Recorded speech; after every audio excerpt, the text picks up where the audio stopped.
मेरे साथ हद दर्जे का यौन उत्पीड़न किया गया। मेरे साथ बिल्कुल कूड़े जैसा व्यवहार किया गया कि मैं भारत की सभी कामकाजी महिलाओं से कहना चाहती हूँ कि यौन उत्पीड़न के साथ जीना सीखें।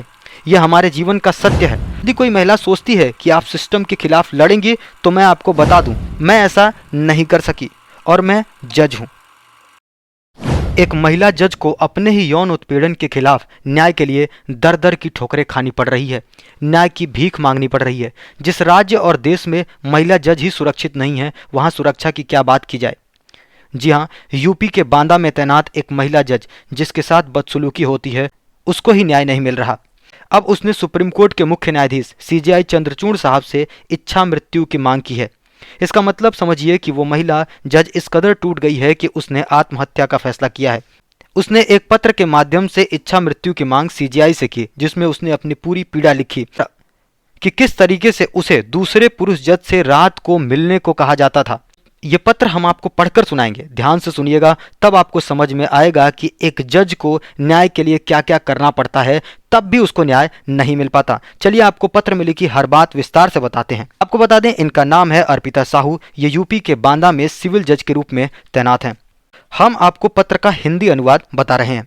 इन्होंने पत्र में लिखा है कि मैं इसे बेहद दर्द और निराशा में लिख रही हूं। इस पत्र का मेरी कहानी बताने और प्रार्थना करने के अलावा कोई और उद्देश्य नहीं है। मेरे सबसे बड़े अभिभावक मुझे अपना जीवन समाप्त करने की अनुमति दें। यहाँ सबसे बड़े अभिभावक से उनका मतलब है कि सुप्रीम कोर्ट के मुख्य न्यायाधीश सीजेआई चंद्रचूड़। इन्होंने आगे लिखा कि मैं बड़े ही उत्साह के साथ न्यायिक सेवा में शामिल हुई। सोचा था कि आम लोगों को न्याय दिला पाऊंगी। मुझे क्या पता था कि न्याय के लिए हर दरवाजे पर मुझे भिखारी बना दिया जाएगा। मेरे सर्विस के थोड़े से समय में ही मुझे अपशब्दों से सम्मानित किया गया। यहाँ अपशब्दों से मतलब है कि गाली। मेरे साथ हद दर्जे का यौन उत्पीड़न किया गया। मेरे साथ बिल्कुल कूड़े जैसा व्यवहार किया गया। मैं एक अवांछित कीट की तरह महसूस करती हूँ और मुझे दूसरों को न्याय दिलाने की आशा थी। मैं कितनी नासमझ हूँ। साथ ही यह भी कहा कि मैं भारत की सभी कामकाजी महिलाओं से कहना चाहती हूँ कि यौन उत्पीड़न के साथ जीना सीखें। यह हमारे जीवन का सत्य है। पॉस एक्ट हमसे बोला गया एक बहुत बड़ा झूठ है। यहाँ कोई किसी की नहीं सुनता। शिकायत करोगी तो पीड़ित किया जाएगा। विनम्र रहें। इन्होंने यह भी लिखा कि जब मैं कहती हूं कि कोई नहीं सुनता तो इसमें सुप्रीम कोर्ट भी शामिल है। आपको 8 सेकंड की सुनवाई, अपमान और जुर्माना लगाने की धमकी मिलती है। तुम्हें आत्महत्या करने के लिए प्रेरित किया जाएगा और यदि आप भाग्यशाली हैं तो आपका आत्महत्या का पहला प्रयास सफल होगा। इनकी इस बात से यह साफ है कि इन्होंने इससे पहले भी आत्महत्या करने की कोशिश की है, हालांकि उसमें सफल नहीं हुई।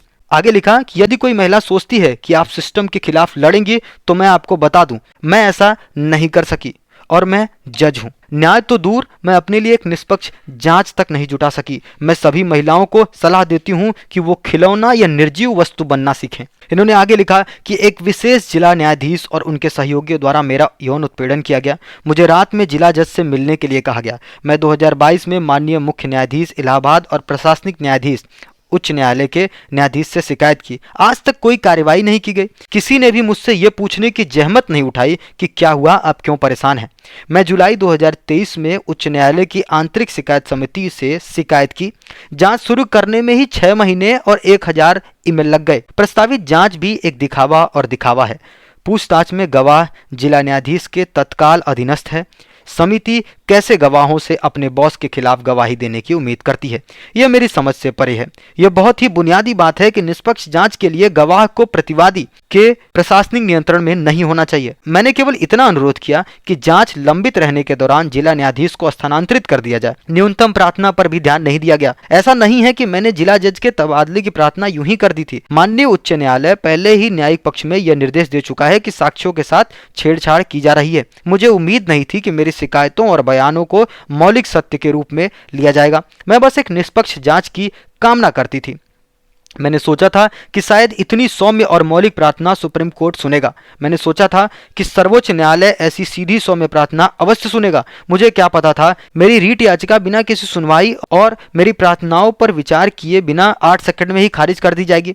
बस एक वाक्य और खारिज कर दिया गया। मुझे ऐसा महसूस हुआ जैसे मेरा जीवन, मेरी गरिमा, मेरी आत्मा को खारिज कर दिया गया।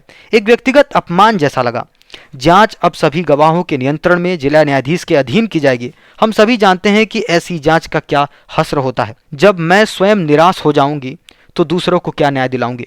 मुझे अब जीने की कोई इच्छा नहीं है। पिछले 1.5 साल में मुझे एक चलती फिरती लाश बना दिया गया है। इस निष्प्राण और निष्प्राण शरीर को इधर उधर ढोने का कोई प्रयोजन नहीं है। मेरी जिंदगी का कोई मकसद नहीं है। कृपया मुझे जीवन सम्मानजनक तरीके से समाप्त करने की अनुमति दें। इस पत्र को जब आपने सुना होगा तो आपको ये समझ में आया होगा कि किस वेदना और किस पीड़ा से ये महिला जज गुजर रही है। हालांकि इसमें एक अच्छी बात जरूर है कि अब सीजेआई चंद्रचूड़ साहब ने इसको देखना शुरू कर दिया है और उन्होंने इलाहाबाद उच्च न्यायालय से इसकी रिपोर्ट मांगी है। आगे देखते हैं क्या होता है। फिलहाल इस वीडियो में इतना ही। वीडियो अच्छी लगी हो तो वीडियो को लाइक करें, चैनल को सब्सक्राइब करें।